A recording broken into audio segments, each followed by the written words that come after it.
pertama, saya akan membahas mengenai struktur tubuh tumbuhan. Langsung saja kita ke soal. Perhatikan gambar di bawah ini.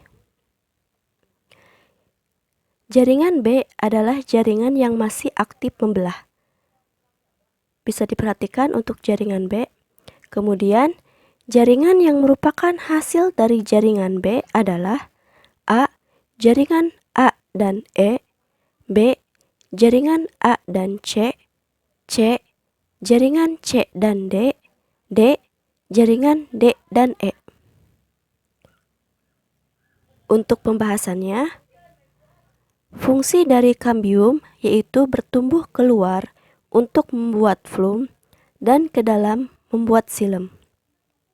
Kambium sekunder atau disebut juga dengan kambium gabus atau kambium velogen terdapat pada permukaan batang atau akar yang pecah akibat pertumbuhan sekunder. Kambium gabus ke arah luar membentuk sel gabus, pengganti epidermis, dan ke arah dalam membentuk sel veloderm hidup. Kambium inilah yang menyebabkan terjadinya lingkar tahun pada tumbuhan. Jadi, jawaban yang tepat untuk soal nomor 1 yaitu B. Jaringan A dan C. Lanjut kita ke bagian sistem saraf. Untuk soalnya, jalur yang dilalui oleh impuls pada gerak refleks adalah A. Reseptor, kemudian saraf sensorik, otak, saraf motorik, kemudian terakhir efektor. B. Reseptor, saraf motorik, sumsum tulang belakang, yang terakhir efektor. C. Reseptor, saraf motorik, otak, saraf sensorik, yang terakhir efektor. D. Reseptor, otak, saraf motorik, yang terakhir sumsum tulang belakang. E. Reseptor, saraf sensorik, sumsum tulang belakang, saraf motorik, dan yang terakhir efektor. Manakah jawaban yang paling tepat? Untuk pembahasannya, gerak refleks merupakan gerak tiba-tiba tanpa ada pengolahan oleh syaraf otak. Jalur yang dilalui oleh impuls pada gerak refleks yaitu reseptor, kemudian saraf sensorik, sumsum tulang belakang, saraf motorik, dan yang terakhir efektor. Soal berikutnya mengenai sistem pernafasan. Untuk pertanyaannya, bagaimana proses penularan COVID-19 ketika batuk, bersin, atau bicara? Nah, di sini untuk pembahasannya, saat seseorang batuk, bersin, bernyanyi, berbicara, hingga bernafas, saat itulah udara yang keluar dari hidung dan mulut mengeluarkan partikel kecil atau aerosol dalam jarak dekat. Soal berikutnya, sebelum dan sesudah melakukan olahraga, biasanya dilakukan pemanasan dan pendinginan dengan menarik nafas dalam-dalam. Hal tersebut untuk mempersiapkan energi dan mengurangi rasa lelah. Nah, rasa lelah tersebut disebabkan oleh apa nih kira-kira? Nah, langsung saja kita ke pembahasannya. Untuk berkontraksi, otot memerlukan tenaga atau energi yang tersimpan di dalam sel-sel otot. Otot dalam keadaan bekerja juga menghasilkan zat sisa yang disebut asam susu atau asam laktat. Nah, asam laktat ini akan dibawa oleh darah untuk dibuang ke luar tubuh. Akan tetapi, asam laktat tersebut juga dapat tertimbun dalam otot sehingga menimbulkan rasa kelelahan atau pegal-pegal. Keadaan ini sering terjadi saat kita melakukan kerja yang berat. Untuk menguraikan asam laktat diperlukan oksigen yang cukup banyak. Penggunaan oksigen yang banyak dalam waktu singkat menyebabkan nafas terengah-engah. Nah, jadi pada intinya rasa lelah tersebut disebabkan oleh asam laktat yang tertimbun dalam otot. Soal berikutnya, Organ pernapasan yang dikelilingi oleh cincin tulang rawan dan bercabang dua menuju paru-paru ke kanan dan kiri adalah A. Trakea, B. Bronkus, C. Bronchiolus, D. Alveolus. Manakah jawaban yang paling tepat? Kita ke pembahasan. Bronkus merupakan cabang batang tenggorokan yang menyambungkan antara trakea dan paru-paru. Bronkus tersusun atas tulang-tulang rawan yang berbentuk cincin. Jadi jawabannya yaitu B. Kemudian soal berikutnya, kelainan pada sistem pernapasan. Di sini pernapasannya kelainannya berupa TBC dan pneumonia. Nah, TBC langsung kita ke pembahasannya. TBC atau tuberkulosis disebabkan oleh bakteri Mycobacterium tuberculosis yang menyebar di udara melalui semburan air liur dari batuk atau bersin pengidap TBC. Bakteri TBC tidak hanya menyerang paru-paru, tetapi bisa juga menyerang tulang, usus, atau kelenjar. TBC akan menimbulkan gejala berupa batuk yang berlangsung lama, lebih dari 3 minggu, biasanya berdahak dan terkadang mengeluarkan darah.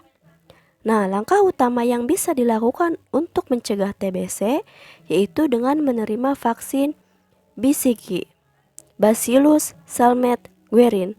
Di Indonesia, vaksin ini termasuk dalam daftar imunisasi wajib dan diberikan sebelum bayi berusia 3 bulan.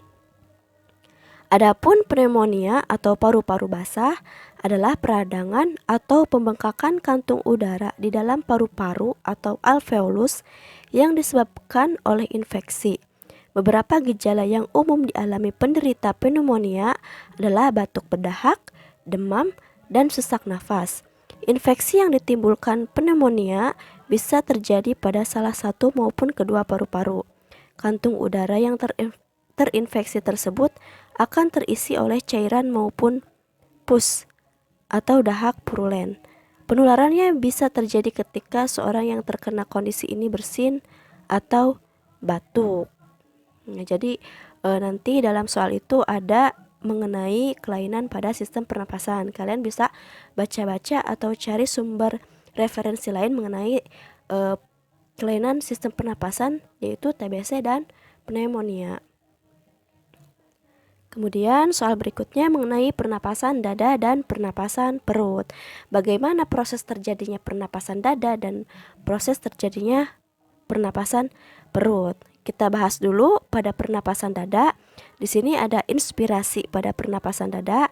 Bisa kalian perhatikan di gambar. Pertama udara masuk, kemudian tulang rusuk terangkat karena kontraksi otot antar tulang rusuk. Kemudian volume rongga dada membesar. Sedangkan untuk ekspirasi pada pernapasan dada, yang pertama itu volume rongga dada mengecil, tulang rusuk turun karena otot interkostal berelaksasi, kemudian udara keluar. Untuk pernapasan perutnya, yang pertama itu inspirasi, udara masuk, kemudian otot diafragma kontraksi, diafragma mendatar, volume rongga dada membesar. Untuk proses ekspirasinya, otot diafragma relaksasi, otot perut kontraksi, diafragma melengkung ke rongga dada, volume rongga dada mengecil, kemudian udara keluar. Jadi bedanya antara pernapasan dada dan pernapasan perut, pada pernapasan dada itu menggunakan tulang rusuk, sedangkan pada pernapasan perut itu menggunakan otot diafragma. Jadi bisa dibedakan ya antara pernapasan dada dan pernapasan perut. Kemudian kita beralih ke materi mengenai sistem gerak. Apa itu pengertian dislokasi? Dislokasi merupakan masalah pada tulang berupa bergesernya tulang dari sendi atau posisi yang semestinya. Penyebab utama dislokasi adalah cedera atau trauma yang disebabkan oleh benturan keras. Contohnya, ketika seseorang terjatuh, tertabrak, atau bentuk trauma lainnya yang bisa menyebabkan benturan keras. Faktor resiko dislokasi yang pertama itu olahraga seperti basket, sepak bola, senam, atau gulat. Kemudian yang kedua itu ada kecelakaan kendaraan bermotor. Yang ketiga itu keturunan yang dipengaruhi oleh kondisi ligamen yang lebih lemah sejak lahir. Kemudian nomor 4 itu orang lanjut usia karena mudah jatuh. Yang kelima itu ada anak-anak oleh karena melakukan aktivitas fisik yang tinggi. Jadi dapat disimpulkan ya bahwa dislokasi itu merupakan masalah pada tulang berupa bergesernya tulang dari sendi atau posisi yang semestinya. Kemudian soal berikutnya atau pembahasan berikutnya mengenai fungsi ion K pada kerja otot. Itu kira-kira untuk apa tuh ion K itu? Nah, langsung saja kita ke pembahasan. Selain menyehatkan tulang, fungsi kalsium atau ion K itu juga berperan dalam kontraksi otot. Berdetaknya jantung juga menjadi salah satu proses kontraksi otot yang didukung oleh kalsium. Ketika saraf merangsang otot, kalsium pun dilepas. Akibatnya, protein dalam otot bisa berkontraksi. Selanjutnya, otot akan rileks saat kalsium dipompa keluar dari otot. Nah, jadi kesimpulannya, fungsi ion K itu pada kerja otot itu menyebabkan otot akan kembali menjadi rileks. Kemudian soal berikutnya, pada organ sistem pencernaan manusia, terdapat otot polos yang membantu organ tersebut bekerja. Pernyataan yang sesuai tentang otot polos adalah A. Otot polos berbentuk memanjang dan involuntir. B. Otot polos berbentuk gelendong dan voluntir. C. Otot polos berbentuk gelendong dan involuntir. D. Otot polos berbentuk cabang dan voluntir. Nah, di sini akan dibahas mengenai beberapa perbedaan otot polos, otot lurik, dan otot jantung. Pertama kita akan bahas mengenai letaknya dulu. Letak pada pembedanya yang pertama itu kita bahas mengenai letak. Nah, otot polos itu terletak pada dinding lambung, usus, dan organ dalam lainnya kecuali jantung. Ingat ya, otot polos itu terletak pada dinding lambung, usus, dan organ dalam lainnya kecuali jantung. Kemudian otot lurik itu terletak pada rangka. Jadi otot lurik itu melekat pada rangka. Sedangkan otot jantung itu terletak pada jantung ya. Untuk jumlah intinya, otot polos itu mempunyai satu inti, otot lurik itu banyak intinya, sedangkan otot jantung itu hanya satu juga seperti otot polos. Kemudian bentuknya gimana sih? Nah, untuk otot polos itu berbentuk gelendong, sedangkan otot lurik berbentuk silindris memanjang. Otot jantung itu berupa silindris bercabang. Nah, kemudian ada strukturnya. Untuk otot polos mempunyai struktur polos, namanya juga otot polos ya. Kemudian untuk otot lurik mempunyai struktur bergaris, dan yang terakhir ada otot jantung strukturnya berbentuk bergaris. Untuk tipe kerjanya, otot polos itu involuntir, artinya dia tidak sadar ya. Sedangkan otot lurik itu voluntir, kemudian otot jantung itu involuntir. Nah, jadi jawabannya untuk soal ini yaitu otot polos berbentuk gelendong dan cara kerjanya itu involuntir. Jawabannya yang C. Sekian untuk video kali ini. Semoga bermanfaat. Wassalamualaikum warahmatullahi wabarakatuh.